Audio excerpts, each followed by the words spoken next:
Welcome back to Questing Beast. I'm Ben. Today we're taking a look at the Black Sword Hack, Ultimate Chaos Edition. This is a rulebook with an implied setting created by Kobayashi and published by the Merry Mushmen. Originally, this had a much simpler self-published version, and the Merry Mushmen have really fancied it up, given it a nice deluxe hardback edition, and it's really pretty, and it looks absolutely gorgeous with some really fantastic artwork all the way through it. Before the rings had a lord, fantasy had other heroes. Thieves, gladiators, kings, law and chaos were battling over human souls, and heroes rose and fell. Build a world, watch it burn. The core of this system is based on the Black Hack, which is a system by David Black, which came out some years ago. This is the zine version of it, and there's also a more deluxe hardback version of it that came out a while afterwards. And what it does is it takes that rule system and it marries it to the vibe and the world building of early pulp fantasy. So we're talking about Appendix N stuff. Appendix N refers to the appendix in Advanced Dungeons & Dragons, where Gygax laid out his biggest inspirations for the system. So books like Fritz Leiber's Fafhrd and the Grey Mouser series, or very prominently Michael Moorcock's Elric series. You can see there's definitely a big influence right here, The Black Sword, and things like Jack Vance's Dying Earth series, where we get the term Vancian magic. And by the way, if you're interested in picking up some of these old Appendix N pulp fantasy books, I will put a link in the description for where you can find a lot of those. So let's see what we get inside here. There is no truth but that of eternal struggle. So in a lot of these early fantasy works, a big theme is the struggle between law and chaos, which you see in early D&D as well, with the alignment of just law and chaos. Good and evil wasn't added until later. All the writing was done by Alexander Kobayashi Jeanette, and all the art by Goran Gligovic. Hopefully I'm saying your name correctly. Our opening here really summarizes the vibe that this is going for. Doomed princes, cunning vagabonds, and greedy mercenaries try to prevail in a world torn apart by law and chaos. Those who survive the trials of their humble beginnings may soon find themselves at the center of this struggle. Will they usher in the dawn of a new age, give the last push to a world on the brink of oblivion, or simply make the best of a dying world as long as they can? A little bit of a Dying Earth reference there. Players should have free reign to explore the world in any way that they want. There is no campaign arc here. Each session should be built on the ruins of the last, letting the characters carve their own fate in the conflict between law and chaos. And right across from the table of contents, we have a picture that is no doubt Elric of Melnibone? Never totally sure how to say his title there. The very famous character from the Elric series by Michael Moorcock. The rules are very similar to the rules found in the Black Hack, if you are familiar with that, but I'll give a brief summary here. It basically uses a roll under system, so you have your D&D stats, and you're rolling a d20 trying to roll underneath your stat that's relevant for the test that you're doing. If you roll on or over your attribute, then you have failed, or you might succeed at a cost. That's the Game Master's prerogative. And a roll of 1 is always a critical success. A roll of 20 is a critical failure. There's also advantage and disadvantage, similar to what we see in D&D 5e. This system uses the usage die, which we saw in the Black Hack. So what this means is that there are certain things that have a die assigned to them. Let's say that it's a d10. And whenever you use that thing or it's activated, you roll a d10. And on a 1 or a 2, you downgrade the die to the next lower die. And when it gets down to a d4, if you roll a 1 or a 2, then it is gone completely. So it's a more abstract way of tracking how much of something you have left. Now, in the Black Hack, I kind of had a problem with this because to me, this is not really a faster way of tracking things than just making tally marks on a piece of paper. And to its credit, this book recognizes that and says not to use this for systems like tracking things like arrows or how much food you have left and stuff like that. You can just track that on your sheet. It uses it for more abstract things where you wouldn't really know how much of it you have left. The example down here says, during the campaign, the GM thinks that an NPC, a mercenary, owes a debt to one of the player characters who saved their life. The GM decides to represent the debt as a d6 usage die. What does this mean? Each time the PC asks for the mercenary's help, they roll the debt usage die. Once the die is depleted, the mercenary will reconsider and think that their debt is paid and will no longer help the character for free. That makes sense because you wouldn't really know how much the character is indebted to the PC, how far can you push him. It's an unknown quantity, so you have this kind of random system for figuring when that runs out. My main problem with that is that the usage die is still not the easiest way to accomplish that. For example, an easier way to do it would be to say, every time you talk to this mercenary, roll a d6. And if it's a 1 or a 2, make a little mark down on a piece of paper. After 3 marks, he gives up and he won't help you anymore. Right? That's a much simpler way that doesn't require lots of different dice and tracking how they decrease. It just seems a little bit too convoluted to me. Distances use abstract range bands. Perception is really great. It says when the characters are actively looking for something, they find it. If the time taken to find it is a factor, make an int test. I like that. Most of the time, just give the players the information. There is a mechanic here called Doom that tracks when players are pushing themselves too hard. So for example, when you take the same action twice during a combat roll, or use a gift like a power that requires you to spend Doom, or you get a critical failure on an attribute test, you test your Doom die. It's a usage die over here. So you roll it, I think it starts at a d6, and when it gets fully depleted, then you are now at disadvantage on all of your attribute tests, and you have to do a full rest before it resets itself. Next up, we'll look at how this system handles combat, but first, a quick shout out to today's sponsor. This video is sponsored by Manscaped and their most recent release, the Chairman Pro package. I've been using this thing for a couple of weeks now, and I've been really surprised by how easy it is to use. It has a 360-degree contouring head, so you can use it at any angle, and it even has these interchangeable blade heads, which allow you to get either a close shave or a more 5 o'clock shadow look. The blades and pivoting head adjust to the contours of your face and neck, so it's really comfortable to use no matter how you do it. It's also waterproof, so you can use it in the shower. It has 75 minutes of charge, and it even has a little screen down here that shows you what the charge level is at, so you don't run out of power mid-shave. The package comes with everything that you need, including this great pine-scented shave gel and even aftershave. Check out the Chairman Pro package using the link down in the description below, and remember to use my promo code BEAST to get 20% off of the order, plus free international shipping. Thanks again to Manscaped for sponsoring, and now let's get back to the video. The combat system is completely player-facing. So what that means is that the Game Master does not roll any dice in combat, really. Instead, when the players attack, they roll dice, and when the players get attacked by a monster, they roll to defend. You can use strength to do parrying or dex to do dodging while defending, but not everything can be parried. If an opponent's level is higher than the character's level, the player adds the difference between the two levels to the d20 when making any attribute tests to attack. So against more powerful monsters, you're going to have a harder time hitting them. Weapon damage is not done by weapon. Each character just has a flat damage rating. So you can pick whichever weapon you want. It's going to be mostly for flavor. Armor does not provide an armor class that you're trying to hit. Instead, it provides damage reduction to just keep you safer and absorb a little bit of those wounds that would be hitting your hit points. Shields give you advantage to your defense when you are parrying. Two-handed weapons give you advantage on your damage rolls, and you can do special attack effects by rolling your Doom die. Like you want to do a flurry, inflict regular damage, and immediately get an additional attack. Or shove someone, you do no damage but push your opponent to the ground. At 0 hit points, a monster is dead, but when a character gets down to 0 hit points, instead you roll on this table to see what happens to them after the fight is over. So on a 6, you are actually dead, but on 1 through 5, you are still alive, although you might be injured. To me, it seems like that's going a little too easy on the players because it's going to be very hard to actually die. Only a 1 in 6 chance of dying every time you go to 0 hit points. Your players are going to be very tough. Maybe that's what the author's going for. To create your character, it's going to be a really fast 3-step process. You're going to roll your attributes, pick an origin, and then choose a background, and you are good to go. Lightning fast character creation. I like to see that because you can throw people right into the adventure. No choosing where your stats go here. You are rolling for each of your 6 stats in order, and they're all going to start somewhere between 8 and 13. First, you're going to pick your origin. You could have a barbarian origin or a civilized origin or a decadent origin. Roll on the table, or I guess you could make up your own. Maybe you are covered with the blood of your own people after a failed invocation. Or perhaps your character was born while the rest of the Iron Horde was attacking a caravan.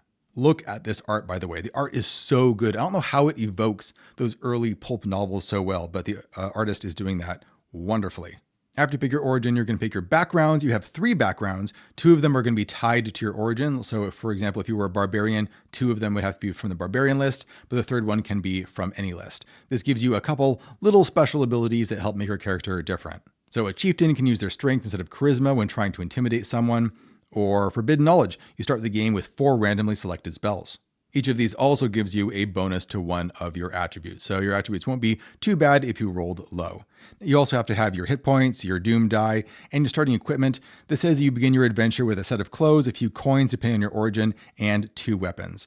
I'm not a fan of that because I like to have a lot of equipment. I'm kind of a MacGyver character. So I like to have some stuff that I can mess around with, some ropes, some tools, some 10-foot poles. It gives you a bit more of a foothold and a way to manipulate your environment. I don't like just having weapons because that kind of means that I have to fight everything.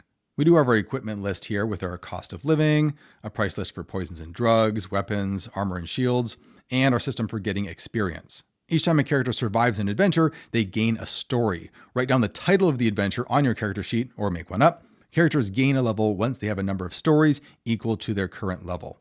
That's a little bit confusing to me. So if I'm at level 4, I need to have 4 stories and then I become level 5. Does that mean I need to get 5 more stories? Or do I just add 1 more story, which would give me a total of 5 stories, and then I would become level 6? I think you start from 0 every time you level up. That's what I would assume. That's how these games tend to work, but it's not very clear from the description. I do like the idea of writing down the name of the adventure that you're in every time that you complete one. That's really fun. It's very pulp, but it is also not very directed in the sense that old D&D was based on XP for gold. So it's a very concrete thing that you need to accomplish in order to level up. And this is more just survive the adventure. So your best strategy is to run away most of the time and not die, and then you'll level up. I'm not sure that really fits very well with the pulp theme. Although, I mean, there's some characters like Trujillo the Clever, who is very run away and live to fight another day, so it would fit with that kind of character. At certain levels, you gain a gift and 1 extra hit point. These gifts can be from balance, from chaos, or from law, because as you go through this world, you are going to find yourself working for or against these cosmic powers. They are not personality traits, as we often see in more modern versions of D&D. These are real allegiances to cosmic powers that have their own goals.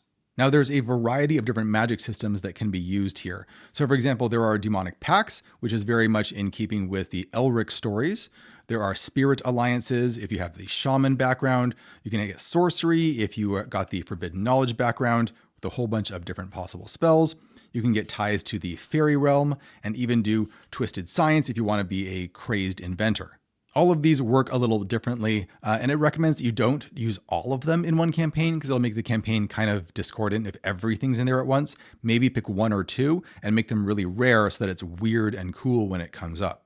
I have to say that I really do like the magic spells that this comes with in the sorcery section because they don't really focus as much on damage dealing. They're very creative, they're well written, and they allow you to manipulate the environment in interesting ways. For example, maybe you have Iron Ghost, makes a weapon no longer than a sword invisible. All sorts of creative uses for that you can think of. Or Serpent Bones, the target's body becomes boneless, allowing them to escape any bonds or to squeeze into tight passages, last d6 minutes. Or here's a really good one, we have Wine of Death. The spell affects a jug or cup of wine that you touch. Those who drink this wine quickly start looking for a fight. So you can really manipulate people around you and cause chaos, but you do have to get them to drink the wine first. There's a section here on runic weapons, which is really cool because Elric, of course, famously has a black rune sword named Stormbringer, and it talks to him, it whispers to him and tries to tempt him, and your runic weapons can do that too, based on one of your stats. So if it's a charisma-based weapon, then it's prideful, or if it's a constitution-based weapon, then it's patient and treats the wielder as a child. It includes a bestiary with things like aberrations and firstborn, or ghost legionaries, giant beasts, lots of different types of giant beasts, golems, hollow monks, serpent people. That's always a classic of a lot of pulp fantasy. And I love how sorcerers is its own reoccurring enemy that shows up all the time. That's very Conan the Barbarian. This section is on creating your own world.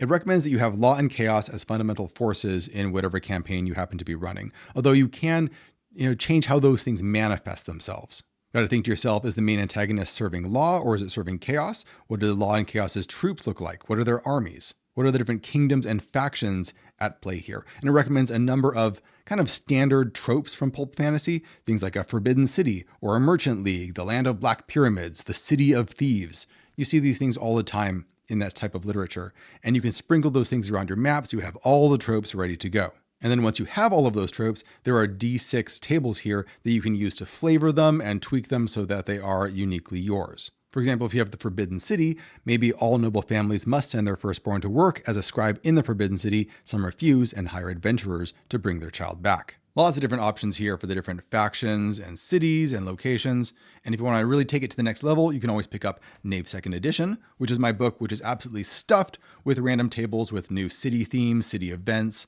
buildings, rewards, missions, factions, and tons more. There's a little bit of advice here for creating your own city. Maybe something like Lankmar from the Fafhrd and Grey Mouser tales. How to generate tales for when you travel from one location to another. What ship combat looks like. And there is a couple of adventures here at the back. The Dark Seeds and Slayers of the Blood God. Now, unfortunately, I wasn't super impressed by these adventures. They are Well, let's say they're very straightforward. There's not a whole lot to do. There's a couple of locations in each. There's a few guys to fight, a few rooms to explore, a couple NPCs to talk to, but not a tremendous amount of interactivity. Not a lot of room for shenanigans and players really taking control and going in a weird direction with stuff. I don't know if I would say the adventures are bad exactly, but they didn't inspire a lot of excitement in me while I was reading it, because most of it is just going from room to room in, say, this castle, for example, and there's some guards in there, or maybe there's some horses in the stable, or maybe there is a skeleton warrior that you have to fight.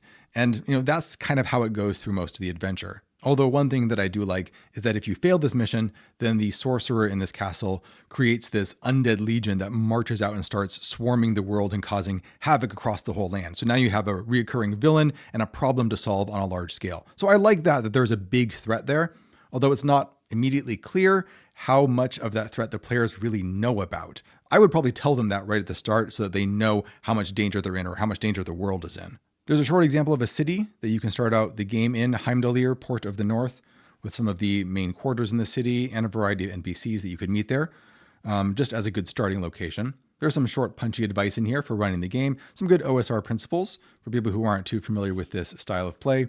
I really like Appendix 2 here, Advice from the Great Old Ones, where it has quotes from a lot of these old pulp adventure writers that really get you in the right headspace. I think these are all quotes from their novels. So for example, we have searched the wide world over and not found forgetfulness. No matter where the characters go, their past will always find them. Or sorcerers don't have mothers. Don't waste too much time on an NPC backstory. Like the characters, they live and die in the present. This section right here is a great idea. Your favorite sword and sorcery book is a plot generator. So find a novel or short story that you like, open the book and stab your finger randomly on the page, write down the first name or noun you come across, and do that with verbs or ideas or phrases, and build those together into an idea that you can use in your role-playing game. Let's try getting some ideas right now from Michael Moorcock and the Bane of the Black Sword. What do we get? How about, he howled and dropped the cat. What else? Are all Western warriors as skillful as you? Farewell, messenger. You will serve us a good purpose and placate the old ones from the hill. Ah, that's a really great one. Michael Moorcock's books tend to be just dense with interesting ideas. There's a couple extra tools here at the back, like the Dark God's Oracle, where you can ask it questions and it will give you ideas and answers to spark your creativity, especially in solo mode, I would guess. The Cosmic Usage Die, if you want to figure out where the balance between law and chaos currently is. We also have a sample world where all of those different standard tropey locations are placed on a world. So you could steal this or just use it as an example for how to make your own. Some impossible creatures that you can generate, some planes you might want to travel to, and even a whole big list of names from lots of different cultures around the world. I like how the character sheets here come in lots of different sizes. You can have a full page one, but it even works on like an index card size or almost like a playing card size because it's very straightforward. You just have your 6 stats, your gifts, your equipment, your name, your background, and origin. That's all you really need to play the game. You have a damage die right down here. That's the flat damage that you do with all of your attacks. You don't have to worry about tracking it per weapon. And it finishes with a great quote from Conan himself. If life is an illusion, then I am no less an illusion, and being thus, the illusion is real to me. I live, I burn with life, I love, I slay, I am content. What a great line. So that's our look at the Black Sword hack. Seems like a really good system to introduce people to the OSR, especially if you want them to get into the old original sources that D&D came from, those Appendix N novels. I've liked the Black Hack system for quite a while now. It's definitely been an influence on my own works. Although I'm not a huge fan of the usage die system, I think that's a little clunky. The rest of it is very easy to use. A lot of it seems to be focused on getting players to stop thinking about their character sheets so much. They have a couple of small abilities, but for the most part, you're just rolling under your stats. You know immediately whether you've succeeded or failed. The book is really well constructed and the art is absolutely gorgeous. My main criticism, I think, would be the adventures. I would probably have to switch them out for some other OSR style adventures. I have lots of reviews on my channel if you want to check out any of those. But apart from that, I was really happy to read this book. It was really beautiful and I got really into it. Plenty of things that I would like to steal for my own game, especially those spells, which were very creative. If this looks cool to you and you want to pick it up for yourself, I will put links as usual in the description down below. Thanks for watching, everybody. I'll see you next time.